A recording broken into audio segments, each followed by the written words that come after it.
Assalamualaikum warahmatullahi wabarakatuh. Selamat pagi anak-anak kelas 8. Bagaimana hasilnya PTS kemarin?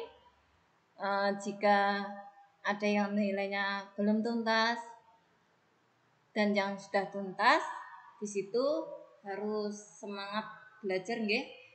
Yang sudah tuntas ya nggak boleh sombong, harus tetap istiqomah ya. Tetap belajar dan belajar. Yang belum tuntas di situ ya nggak boleh patah semangat. Ya harus tetap semangat dan semangat.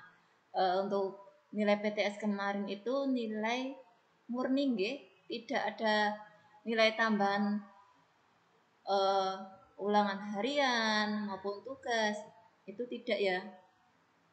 Itu nilai-nilai murni. Jadi apa yang anak-anak kalian kerjakan, ya itu hasilnya.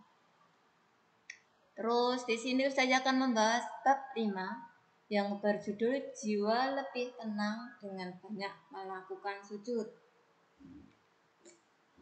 Ya. Kalau kita melakukan sujud, contohnya sujud syukur, itu artinya ayem, tentrem, itu ya. Jiwanya itu lebih tenang. Terus nomor 1, di sini saya akan membahas yang poin pertama, sujud syukur. Pengertian sujud syukur. Sujud syukur, syukur artinya berterima kasih kepada Allah Subhanahu wa taala. Sujud syukur ialah sujud yang dilakukan ketika seseorang memperoleh kenikmatan dari Allah atau telah terhindar dari bahaya. Di sini untuk mengungkapkan syukur, seringnya kita hanya dengan mengucapkan Alhamdulillah, ya kan? Nah, ternyata disamping dengan mengucapkan Alhamdulillah, kita juga diajarkan cara lain untuk mengungkapkan rasa syukur tersebut. Cara lain yang dimaksud adalah dengan sujud syukur. Misalkan kalian pada waktu kelas 1 kemarin pengennya sekolah di SMP Budi Utomo. Nah, karena kalian pokoknya pengen sekolahnya itu di SMP Budi Utomo Surakarta. Di situ Allah mengabulkan permintaan kalian.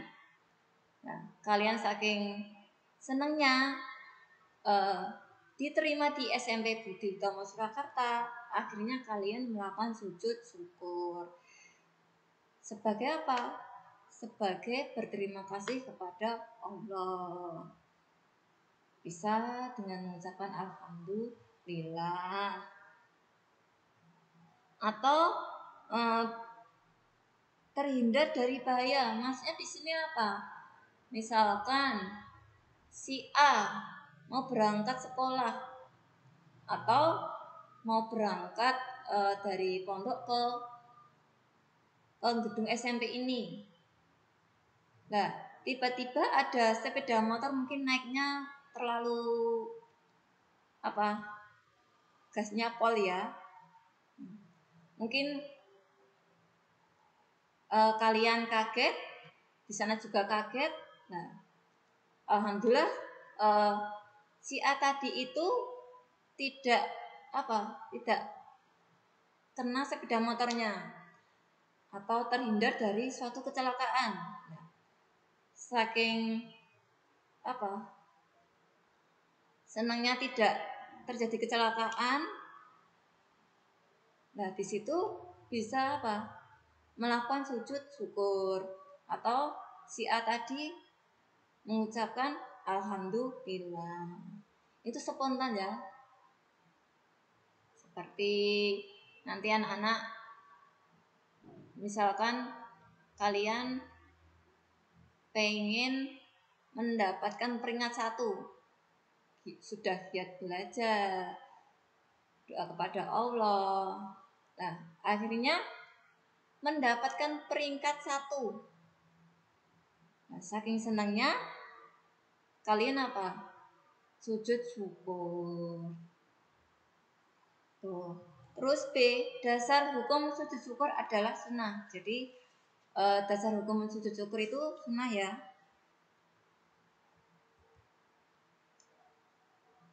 C, sebab-sebab melakukan sujud syukur.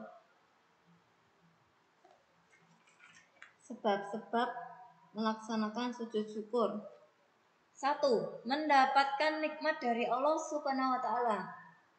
Maksudnya di sini, apabila kita mendapatkan nikmat atau baru saja kita mendapatkan kabar yang menggembirakan, seketika itu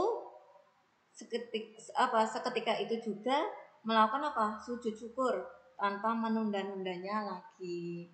Atau kalian bisa lulus di tes Kertosono, tes saringan. Nah, karena deg-degan lulus atau tidak akhirnya apa? Lulus lah. Saking senangnya bisa melakukan apa? Sujud syukur. Nomor 2, terhindar dari bahaya. Apabila kita terhindar dari bahaya atau bencana yang ketika itu terjadi, maka segeralah apa? Untuk melakukan sujud syukur tanpa menunda-nundanya. Misalkan terjadi gempa bumi. Nah, di situ kita bisa terselamatkan. Nah, bisa terselamatkan, terus rumahnya juga bisa selamat dari bencana. Akhirnya apa? Melakukan sujud syukur.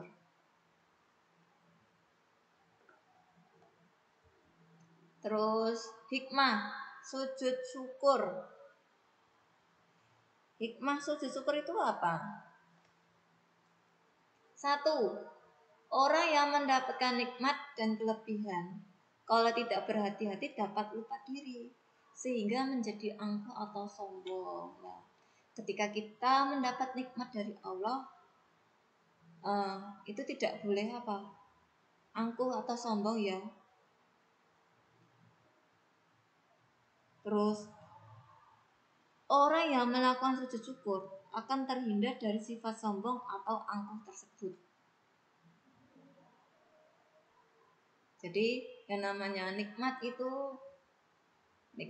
sangat luar biasa ya. Kalau kita tidak bisa mengontrol diri, itu bisa apa? Lupa diri. Yang berakibatnya menjadi angkuh maupun apa? Sombong. 2. Memperoleh kepuasan batin berkaitan dengan anugerah yang diterima dari Allah Subhanahu wa taala.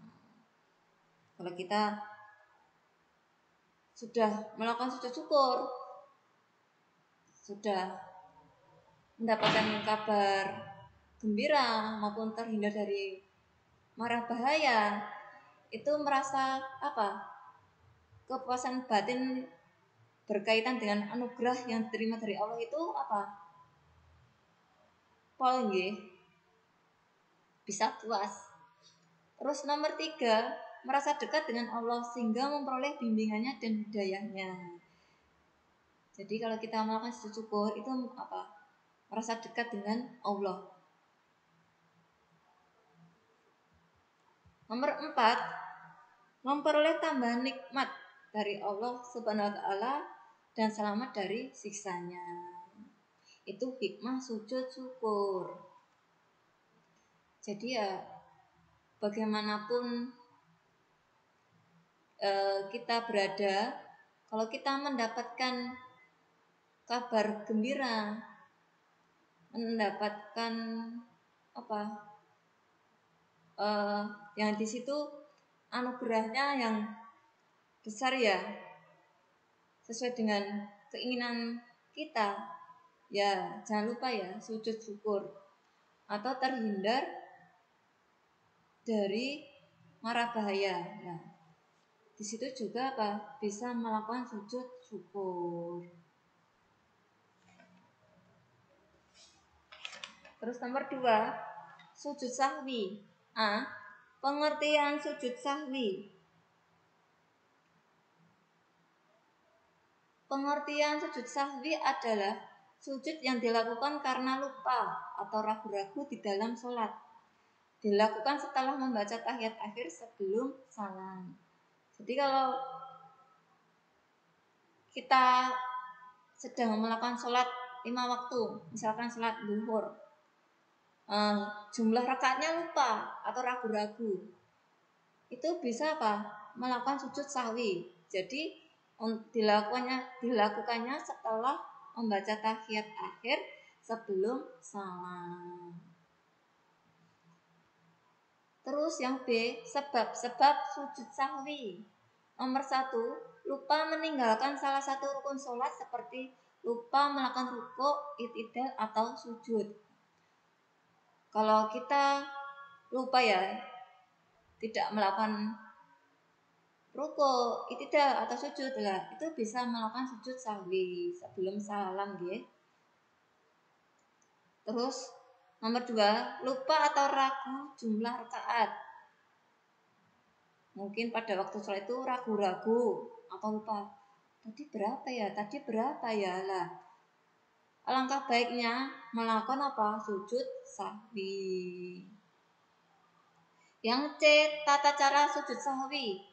Sujud sahwi dilaksanakan sebelum salam apabila orang yang sedang sholat lupa akan bilangan sholat yang sedang dikerjakan atau lupa. Ya, kalau sedang sholat lupa bilangan sholatnya udah dapat berapa, lah itu bisa melakukan sujud sahwi. Itu tadi tata cara sujud sahwi ya, nggih. Terus hikmah melakukan sujud sahwi. Manusia tidak boleh sombong dan angkuh karena manusia adalah tempat salah dan lupa. Pasti ya, manusia itu tempat salah dan lupa. Pasti kita itu pernah ya melakukan kesalahan atau lupa, itu pasti ya.